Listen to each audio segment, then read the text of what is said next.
Fan Kan 1.1 Kongjian Va Up Look. The F-16 cockpit is an individual workspace reduced to the extreme. The seat with 4 or 5-point harnesses presses the pilot's shoulders against the frame. Every millimeter of space is vital needed for control manipulation, oxygen tubing, and instrument wiring. The pilot sits locked in the seat. Any major movement is impossible. During extended missions, this is not mere discomfort. It is a condition of combat. Fan Kan 1.2 An Sang Neo Va Tieng on engines. Aerodynamic forces and vibration are transmitted continuously through the body. Temperatures fluctuate. The cockpit has pressurization and cooling systems, but they do not provide comfort. Displays, radar, and communications are constant, while the noise erodes endurance. In combat conditions, psychological stress multiplies. Every decision occurs in an environment of physiological error margins. Fan Kan 1.3 Gioi Han Kon Ngoi versus Nang Luk Mei Bei. Technically, the F-16 can fly, fast maneuver aggressively, and attack from many angles. Strategically, with aerial refueling, it can sustain missions for hours. The key reality: the aircraft can be refueled and its weapons reloaded, but the pilot inside cannot be replaced mid-air. The human limits, energy, water, the need to urinate, and fatigue become critical tactical constraints. Food carried into the cockpit must meet 3 conditions: compact, dry, non-crumbly, and high in energy.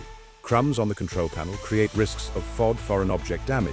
The need is to stabilize blood sugar, avoid bloating, and prevent stomach cramps. Thus, pilots select energy bars, jerky and nuts foods with high caloric density, easy to open with one hand, and consumed in small bites during quiet moments. There are no main meals. Pilots follow the grazing strategy: chew, small bites, swallow quickly, stay alert. A single energy bar of 250-300 kilocalories can be divided into several portions over hours. The rule is not to eat too much to avoid drowsiness, and not to drink excessively to limit use of the piddle pack. Eating becomes part of energy management, just like managing the jet's fuel. The hydration bladder is placed inside the survival vest, with a drinking tube routed to the helmet, a hands-free solution. Balancing between adequate intake and avoiding excess is the equation. Dehydration reduces reflexes, but drinking too much increases the frequency of waste management. In operational terms, controlling water means controlling combat performance. Tanker aircraft, such as the KC-135 and KC-46, allow the F-16 to extend mission times to 8 to 12 hours. In terms of capability, this multiplies the operational range, distance, observation time, and sustained weapon carriage.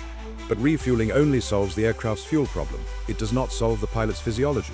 Thus, refueling transforms a short mission into a human endurance test. In actual operations, the piddle pack is the standard device for urination, a plastic bag with gel that solidifies, liquid, leak-proof, and easy to store.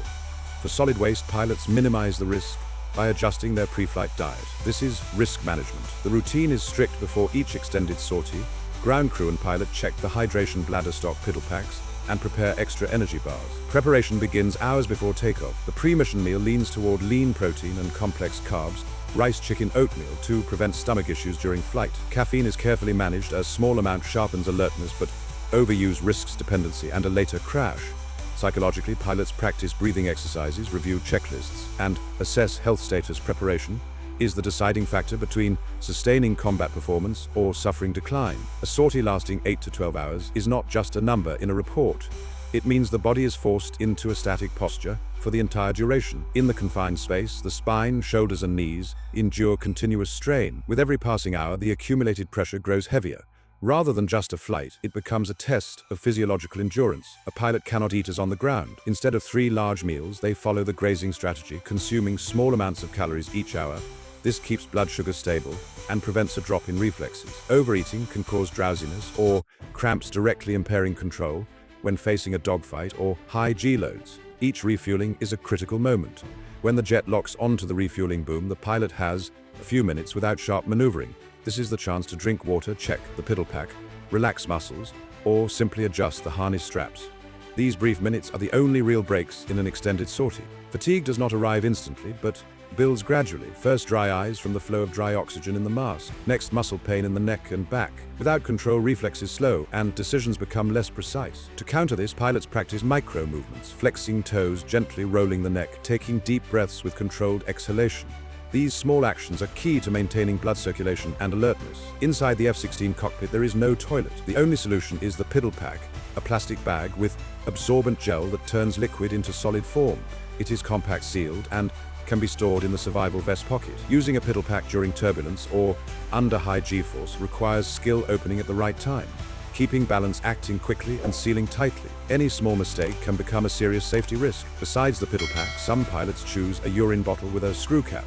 The advantage is reusability if the sortie is too long, but the disadvantages are weight and difficulty of handling during turbulence. In combat history, many pilots admitted they often carried both options as a form of redundancy.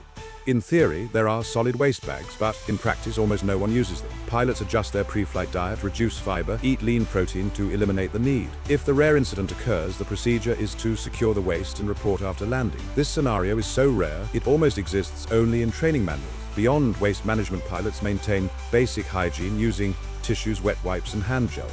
In the confined environment, all items must be secured to prevent falling into the control system. Cleanliness is not only about personal comfort, but also about equipment safety. The survival strategy begins hours before the jet leaves the runway. The pre-sortie meal is usually white rice, chicken breast, and oatmeal.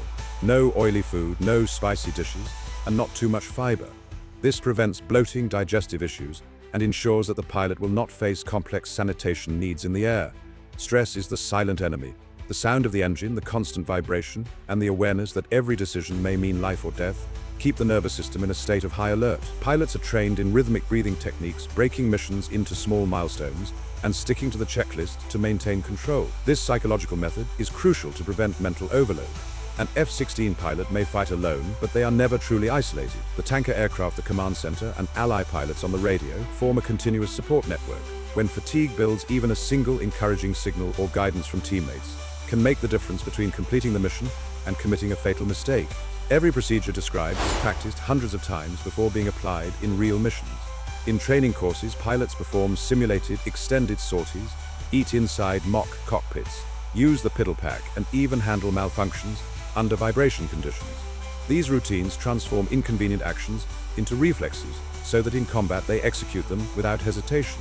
On the B-2, pilots can switch shifts, have a microwave to heat meals, and a small bed to rest. This contrast highlights the harshness of the F-16. One person, one tiny cockpit, no room to breathe. If the B-2 is a symbol of long-range strategy, the F-16 represents the quick strike and tactical maneuverability. Without the tanker, all extended sorties are impossible. The refueling aircraft not only supply fuel, but also symbolize the integration of the logistics system. Each refueling demands absolute precision, with both the F-16 pilot and the tanker crew coordinating seamlessly. This is a prime example that modern warfare cannot rely on a single type of asset. An F-16 pilot cannot fight for 12 hours without refueling, without personal gear, and without survival training. A strong aircraft means nothing if the human inside cannot endure. Military strength therefore lies not in a single factor, but in the integration of aircraft, logistics, and human capability. The F-16 demonstrates adaptability and strength, but the greatest lesson from long sorties is this: human limits are always the final boundary. The aircraft can be refueled indefinitely, but the pilot cannot. Thus, managing health, nutrition, and mental state becomes as critical as managing weapons. Before each sortie, pilots undergo strict medical checks. If any indicator is abnormal blood pressure, heart rate, or psychological state, the sortie is immediately cancelled. This is not weakness, but a safety principle. An unfit pilot is a campaign risk. A long sortie depends not only on the pilot, but also on the tanker's condition.